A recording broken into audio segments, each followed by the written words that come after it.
تو کیسے آپ لوگ دوستوں وہی سے ڈرامہ سٹارٹ کرتے ہیں جہاں صوفیہ فون کرتی ہے زہرہ کو کہ احسن صاحب کی طبیعت یعنی کہ اس کے والد کی طبیعت بالکل بھی صحیح نہیں ہے، پلیز آپ ایک بار آ جائیں اس سے مل لیں۔ اور پھر وہ اس سے ملنے آتی ہے اور وہ دونوں بہت باتیں کرتے ہیں، اور احسن صاحب اسے یہی کہتے ہیں کہ تمہارا مجھ پہ بہت قرض ہے، 32 سال کا قرض ہے۔ اور زہرہ بھی اس سے بہت باتیں کرتی ہے، وہ اسے کہتا ہے کہ اپنے گاؤں چلی جاؤ جہاں ہماری بچپن کی محبت تھی، کچھ عرصے وہاں چلی جاؤ، چینج محسوس کرو گی تم۔ یہاں پہ جب عامر لڑتا ہے کالج میں آ کے اور فریہ سے ملنے نہیں دیا جاتا تو قرائے اس کے پیچھے جلدی جلدی آتا ہے کہ یہ کچھ اور، کیونکہ وہ سسپینڈ کرنے کے باوجود بھی وہ کالج بار بار آ رہا ہوتا ہے، اور قرائے اس کے ایک ظاہر مخلص فرینڈ ہے تو وہ اس کے لیے ڈر رہا ہے، اور اس کو گھر لاتا ہے اور سمجھاتا ہے کہ مطلب اس طرح سے مطلب اپنا اور امیج خراب مت کرو، تمہارا لاسٹ ایئر چل رہا ہے۔ اور یہاں پہ فریہ آ کے لیونس سر کو ڈانٹتی ہے کہ سر آپ یہاں پہ مطلب کیوں آئے، میرے لیے مسئلے کھڑے ہو رہے ہیں۔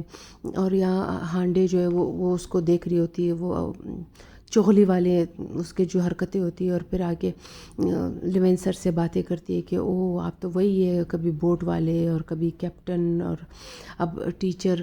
یہاں دوبارہ سے حسن اور زہرہ کو دکھایا جاتا ہے، اور وہ دونوں اپنی مطلب پرانی باتیں کرتے ہیں، اور دوبارہ سے استنبول کا نظارہ دکھایا جاتا ہے کہ مطلب استنبول میں یہ لوگ اپنا گاؤں چھوڑ چکے ہیں۔ یہاں پہ جو سیر کی آنٹی ہوتی ہے وہ سیر کو ڈانٹ رہی ہوتی ہے کہ تم نے مطلب انگوٹھی ہاتھ سے نکل گئی، سب کچھ ہاتھ سے گھر ہاتھ سے نکل گیا، فیاض جیسا آدمی ہاتھ سے نکل گیا ہے۔ یہاں پہ فریہ اپنی والدہ کو فون کرتی ہے اور اس کی والدہ کہتی ہے کہ میں گلفداء کے بچے کا خیال رکھ رہی ہوں تو میں گھر آ جاؤں گی، تب تک تم کھانا وغیرہ تیار کر لینا۔ رضا صاحب بھی پوچھتے ہیں کہ امی کہاں ہے تو وہ یہی بتا دیتی ہے کہ وہ گلفداء کا بچہ بیمار ہے۔ یہاں پہ جو صنم کی بیٹی ہوتی ہے وہ کھانا کھا رہی ہوتی ہے، کہتی ہے مما یہ بہت یمی ہے، تو ایسے میں جو جانسو کی آنٹی ہوتی ہے وہ آتی ہے کہ کم از کم جانسو کا نہیں اپنی بیٹی کا تو خیال رکھو، اس کو ہر وقت بازار کا کھانا کھلاتی ہو، دیکھو فریج بالکل خالی ہے اور جو ڈبے ہیں وہ سارے بازار کی چیزوں سے بھرے پڑے ہیں، کھانا نہیں بنا سکتی ہے 2 بچوں کے لیے، تم کر کیا رہی ہو۔ اور یہاں پہ رضا صاحب اپنی بیگم کے لیے پریشان ہوتے ہیں کہ وہ کب آئیں گی، اور یہ یہاں پہ کھائے جا رہی ہوتی ہے، پریگننسی کا بہانہ بنا کے خوب مزے کر رہی ہوتی ہے۔ یا رضا صاحب محمد سے کہتا ہے کہ تم جا کے گھروں سے کچرا جو ہے وہ لے آؤ، تو محمد کہتا ہے ٹھیک ہے۔ محمد جب آتا ہے یہاں پہ قرائے کو دیکھتا ہے، محمد کو بہت غصہ آتا ہے کہ یہ تو وہی میگزین والا ہے، اور وہ کہتا ہے کہ آخر تم دونوں کا میری بہن سے کیا رشتہ ہے، کون ہو تم لوگ۔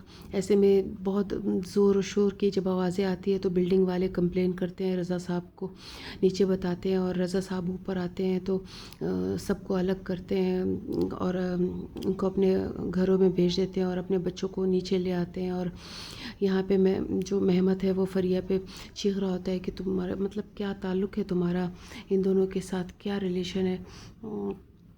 ایسے میں بہت مطلب لڑائی ہو رہی ہوتی ہے۔ یہاں پہ عامر کہہ رہتا ہے کہ یہ پھر اس کو ماریں گے، مجھے جانا ہوگا۔ قرائے سے کہتا ہے کہ اس سے حالات اور خراب ہو جائیں گے، مت جاؤ وہاں پہ، اور بہت مشکل سے اس کو سمجھاتا ہے اور بٹھاتا ہے۔ اور محمد یہاں پہ بہن کو خوب ڈانٹ رہا ہوتا ہے، وہ اس کے باتوں میں نہیں آتی، وہ کہتی ہے کہ میں نے اپنے والد کو جواب دے دیا ہے، میں ہر ایک کو جواب دے نہیں ہوں کہ میں ہر ایک کو جواب دیتی رہوں، میں اس کو بتا چکی ہوں کہ وہ میرے اسکول فیلوز ہے اور کالج فیلوز رہ چکے ہیں، اور والد بھی ان کے یہی کہتے ہیں کہ بیٹا یہ اس کے کالج میں پڑھتے ہیں، بس اس کا اتنا ہی تعلق ہے ان سے، غلطی سے کوئی تصویر وغیرہ چھپ گئی ہوگی، اتنا سیریس مت لو۔ یہاں عامر اپنے اوپر اس کو غصہ آ رہا ہوتا ہے کہ کہتے ہیں مجھے اپنے آپ سے نفرت محسوس ہوتی ہے کہ میں نے ایک جھوٹی لڑکی سے محبت کی اور مجھے ابھی بھی اس سے محبت ہے، اس لیے مجھے اپنے آپ سے نفرت ہے۔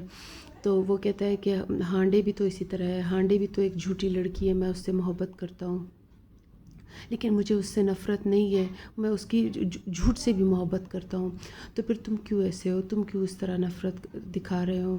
یہاں پر محمد اپنی وائف سے باتیں شیئر کر رہا ہوتا ہے کہ مطلب مجھے ڈر لگتا ہے کہ یہ لوگ میری بہن کو کالج میں پریشان نہ کر دیں اور اس کو کوئی چوٹ نہ پہنچائے قرضے کے حوالے سے یا اس طرح کے کسی بھی ایشو کو لے کے.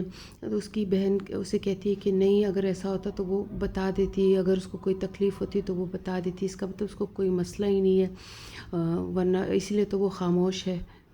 اس طرح سے وہ محمد کے دل میں ایک شک کا بیج بو دیتی ہے. یہاں پہ عامر اور قرائے اپنی دل کی وہی باتیں لیے بیٹھے ہوئے ہوتے ہیں کہ مطلب اس نے کہا تھا کہ میرا ایک ہی چہرہ ہے، فریہ کے بارے میں بات کر رہے ہوتے ہیں، لیکن وہ جھوٹی نکلی، اس کا ایک چہرہ نہیں ہے اور مجھے اس سے نفرت ہے اور پھر بھی مجھے اس سے محبت ہے. قرائے کہتا ہے میرا بھی یہی حال ہے. صبح کا منظر دکھایا جاتا ہے اور سب ناشتہ کر رہے ہوتے ہیں اور فریہ اپنے کمرے سے باہر نہیں نکل رہی ہوتی. محمد بار بار پوچھ رہا ہوتا ہے اور ایسے میں رضا صاحب اسے کہتے ہیں کہ چلو مجھے تم سے کوئی بات کرنی ہے، اور ایسے میں سحر کہتی ہے کہ آ جاؤ، فریہ میدان خالی ہو گیا ہے. اس پر فریہ غصے سے میں اپنے کمرے سے نکلتی ہے اور سحر کو ڈانٹتی، کہتی ہے تم میرے معاملات میں دخل مت دو. یہاں پہ رضا صاحب اپنے بیٹے کو سمجھاتے ہیں کہ بیٹا مطلب اس طرح مت لڑو جھگڑو، اتنی ہماری یہاں اس بلڈنگ کے ساتھ یادیں جڑی ہوئی ہیں، ہمارے غم میں شریک ہوئے ہیں یہ لوگ. ایسے میں فریہ جب نکلتی، محمد فریہ سے پوچھتا ہے کہ مجھے سچ سچ بتاؤ، یہ عامر وغیرہ تمہیں تنگ تو نہیں کرتے؟ وہ کہتی ہے نہیں، تمہارا یہ کوئی مسئلہ نہیں ہے.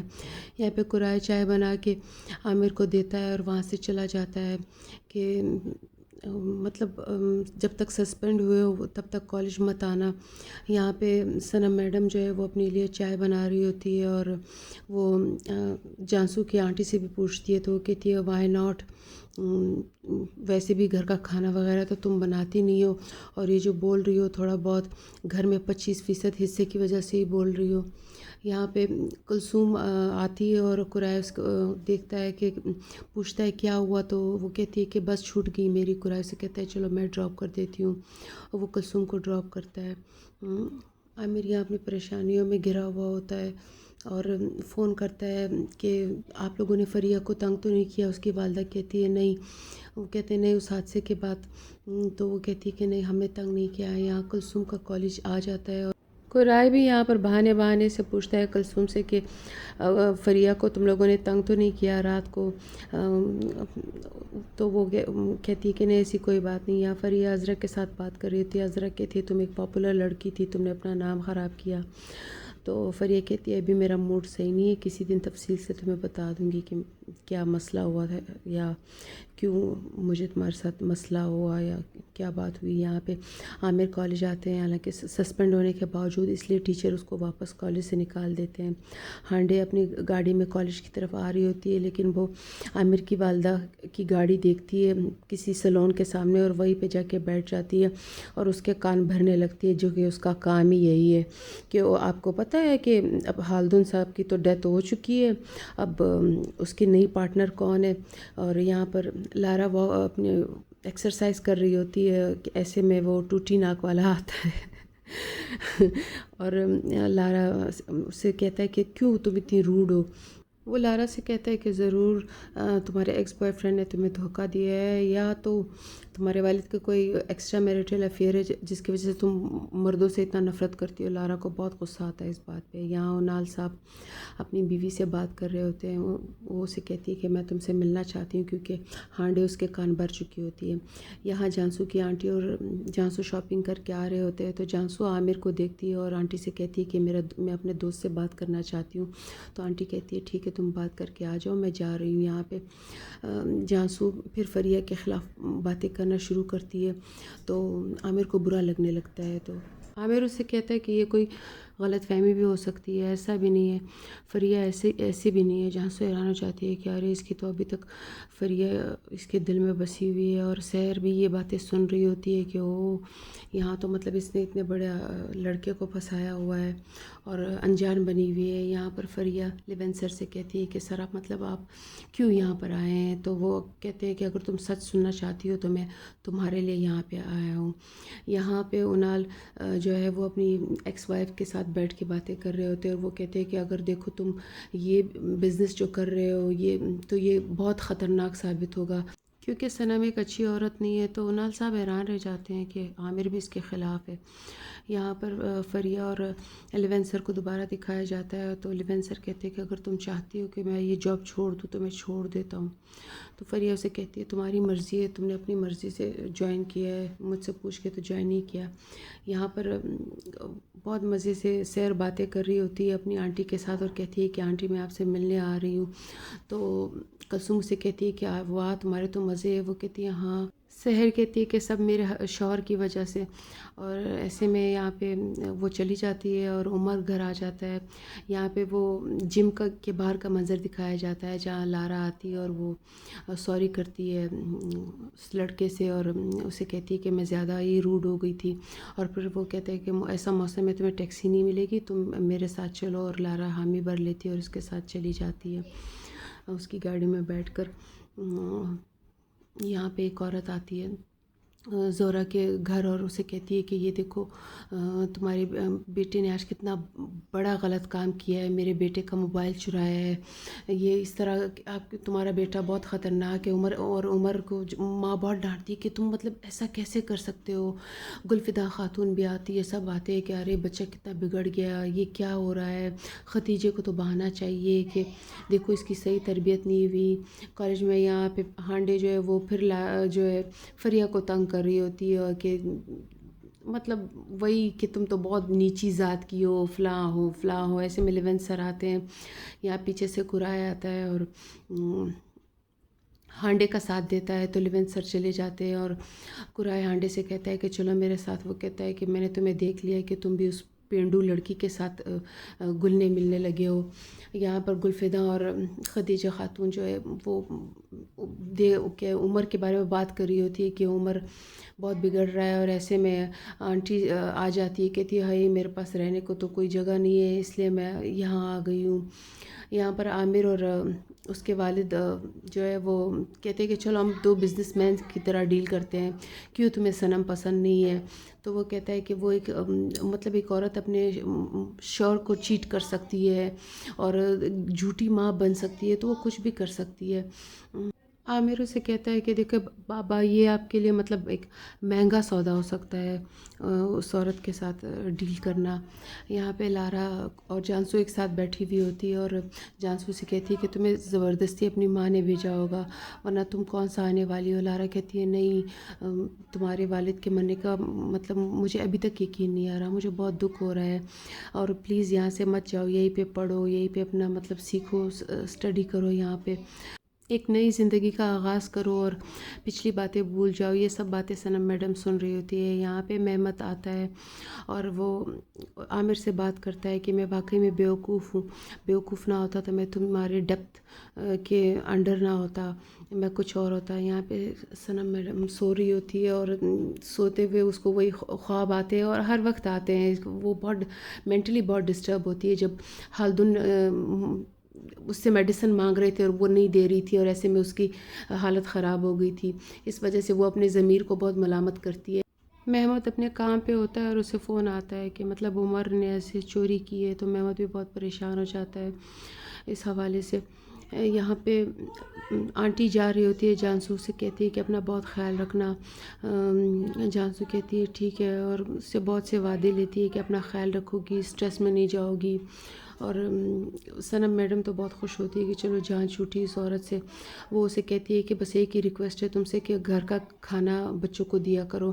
ایسے میں صنم جو ہے وہ لارا کی والدہ سے کہتی ہے کہ اس عورت نے مجھے بہت تنگ کر رکھا ہے، تو وہ کہتی ہے میں تمہارے لیے میڈ رکھ لوں گی۔ تو وہ لارا کی والدہ آ کے سحر سے بات کرتی ہے کہ تم صنم کے گھر پہ جا کے کھانا بنایا کرو۔ یہاں پہ رضا صاحب اپنے بیٹے کو لینے آئے ہوئے ہوتے ہیں، لیکن وہ دیکھتے ہیں کہ اس کا بیٹا ایک جگہ جاتا ہے جہاں اس کو وہ کوئی وائٹ پاؤڈر دیتا ہے، اور رضا صاحب سمجھ جاتے ہیں کہ یہاں پہ کوئی ڈرگس کا کام چل رہا ہے۔ وہ پولیس بولنے لگتے ہیں، اور ایسے میں وہ آدمی بھاگ جاتا ہے۔ یہاں پہ عامر پرانی سوچوں میں گم ہوتا ہے، جہاں وہ اس جگہ پہ وہ سحر کے ساتھ کھڑا رہتا تھا، باتیں کرتا تھا، سحر بھی اس کو دیکھ رہی ہوتی ہے، وہ آتے ہوئے اس کو دیکھ لیتی ہے، اور یہ جب مڑتا ہے تو یہ بھی سحر کو دیکھ لیتا ہے۔ یہاں پہ لارا کی شاپ میں جو ہے وہ عامر کی والدہ آتی ہے اور لارا کی والدہ سے باتیں کرتی ہے، کہتی ہے مجھے اپنے میئرمنٹس پراپرلی لینے، ڈریس میں خود اسٹچ کرا لوں گی، اور پھر جانسو اور ہانڈے وغیرہ سب کے بارے میں پتہ چلتا ہے کہ یہ سب ایک دوسرے کو جانتے ہیں۔ مہمت یہاں پہ سحر کو سمجھاتا ہے کہ دیکھو تم جن لوگوں کے گھر میں کام کرنے جا رہے ہو وہ اچھے لوگ نہیں ہیں، وہاں پہ کام مت کرو۔ تو سحر کہتی ہے کہ ایسی کوئی خطرے والی بات نہیں ہے۔ یہاں پہ مطلب عمر کا ایشو بہت سیریس ہوا جا رہا ہوتا ہے، یہ جو پولیس والا کیس بھی آ جاتا ہے درمیان میں، تو زہرہ بہت رو رہی ہوتی ہے کہ اس نے اپنے بیٹے کا صحیح سے خیال نہیں رکھا، بڑے بچوں میں اتنا پسی رہی کہ چھوٹے بیٹے کو بھول ہی گئی۔ اور ختیجہ یہاں پہ کہتی ہے کہ تم لوگ مطلب تم جب میرے ساتھ گاؤں میں تھا تو ایسا بالکل بھی نہیں تھا، یہ کیوں ایسا ہو گیا ہے۔ یہاں پہ زہرہ آتی ہے، اپنی بیٹی کے ساتھ بیٹھتی ہے اور کہتی ہے کہ میں سوچ رہی ہوں کہ مجھے گاؤں چلے جانا چاہیے، وہ جگہ جہاں جانے سے میں ڈرتی تھی، لیکن اب مجھے اس استنبول شہر سے ڈر لگنے لگا ہے، اپنے عمر کی وجہ سے میرا چھوٹا عمر کتنا بگڑ گیا ہے۔ اور رضا صاحب بھی بہت پریشان ہوتے ہیں کہ وہ عمر کو بھی ساتھ لے جا رہی ہوتی ہے، تو رضا صاحب کہتے ہیں کہ مطلب تمہارے بغیر ہم کیسے رہیں گے، نہ تم ہوگی نہ عمر ہوگا، کیسے گزارا ہوگا۔ یا جانسو جو ہے وہ جا رہی ہوتی ہے تو اس کی والدہ اسے کہتی ہے کہ میں بھی تمہارے ساتھ چلی جاتی ہوں۔ جانسو کہتی ہے مجھے تمہاری مدد کی کوئی ضرورت نہیں ہے، اور نکل آتی ہے۔ یا زہرہ کہتی ہے مجھے کھلی ہوا میں جانا ہے، کھلی ہوا میں تھوڑی دیر، تو وہ باہر نکل آتی ہے، یہیں پہ گھوم رہی ہوتی ہے کہ ایسے میں اس کو صوفیہ نظر آ جاتی ہے۔ صوفیہ بہت پریشان اور رو رہی ہوتی ہے۔ زہرہ بیگم اس کو دیکھتی ہے اور صوفیہ اس کے قریب آتی ہے اور اسے کہتی ہے کہ میں اپنے والد کو گاؤں لے کر جا رہی ہوں، وہ وہیں پہ رہیں گے، اس کو وہیں پہ سیٹل کروں گی اور پھر میں واپس آ جاؤں گی۔ تو زہرہ اسے کہتی ہے میں بھی گاؤں جا رہی ہوں، میں تمہارے والد کا خیال رکھوں گی، میں اس سے ملنے جایا کروں گی، تم پریشان مت ہو۔ ایسے میں دونوں گلے ملتی ہے اور رو پڑتی ہے۔ یہاں پہ فریہ بہت رو رہی ہوتی ہے کہ وہ امی کے بغیر کیسے گزارا کرے گی، اور اس کو ذرا برابر سحر کو فرق نہیں پڑ رہا ہوتا۔ ختیجہ بیگم حیران ہوتی ہے کہ اس کو بالکل فرق ہی نہیں پڑ رہا، ہم سب اتنے پریشان ہیں، اس کو سحر کو ذرا برابر بھی احساس نہیں ہے۔ اور فریہ کو یہاں پر یقین ہی نہیں آ رہا ہوتا کہ اس کی والدہ جا رہی ہے، وہ بار بار اس کے گلے مل کے رو رہی ہوتی ہے، اور بہت مطلب روکنے کی کوشش کر رہی ہوتی ہے، لیکن اس کے تو ٹکٹ بھی ہو چکے ہوئے ہوتے ہیں۔ یہاں پہ زہرہ ساری رات جا کے گزارتی ہے اور کچھ لکھ رہی ہوتی ہے۔ صبح کا منظر دکھایا جاتا ہے، اس کا سامان پیک ہو چکا ہوتا ہے، وہ اپنے گھر سے باتیں کر رہی ہوتی ہے کہ میرا چھوٹا سا گھر محل جیسا۔ ایسے میں مہمد اٹھتا ہے، وہ دونوں کو گلے لگاتی ہے کہ اچھے سے رہنا، پلیز مت لڑنا جھگڑنا، پیار سے رہنا۔ اور پھر وہ استنبول کے منظر کو یاد کرنے لگتی ہے کہ وہاں کے پرندے، وہاں کے سمندر وغیرہ۔ یہاں پہ وہ اپنے جھمکے اتار کے اپنی بیٹی کو دے دیتی ہے کہ تمہاری دادی کی نشانی تھی اور یہ اب تمہاری ہے، اپنی بیٹی کو دے دیتی ہے۔ سب اس کو رخصت کرنے کے لیے باہر کھڑے ہوتے ہیں، فریہ بہت رو رہی ہوتی ہے، مہمد بھی بہت پریشان ہوتا ہے، عمر بھی بہت پریشان ہوتا ہے کہ سب کچھ میری وجہ سے ہوا۔ ہاں، خوش ہوتی ہے تو یہ دونوں آنٹیاں، یہاں پہ وہ سب کو خدا حافظ کہتی ہے، لیکن فریہ بہت رو رہی ہوتی ہے۔ اور یہاں پہ عامر بھی دیکھ لیتا ہے ان کو دور سے، فریہ کو روتے ہوئے بھی دیکھتا ہے، اور اس کو دل میں ترس بھی بہت آتا ہے۔ فریہ کو وہ کبھی بھی اپنے دل سے نکال نہیں پاتا، پتہ نہیں کیا وجہ ہوتی ہے۔ یہاں زہرہ چلی جاتی ہے اور یہ لوگ پیچھے رخصت کرنے کے لیے اس کے گاڑی کے جاتے ہوئے پانی پھینک دیتے ہیں تاکہ اس کا راستہ آسانی سے گزر جائے۔ یہ ان میں ایک روایت ہوتی ہے۔ یہاں پہ ڈرامہ ختم ہوتا ہے اور انشاءاللہ نیکسٹ ایپیسوڈ پھر جلدی آ جائے گا آپ لوگوں کے لیے۔ Thank you.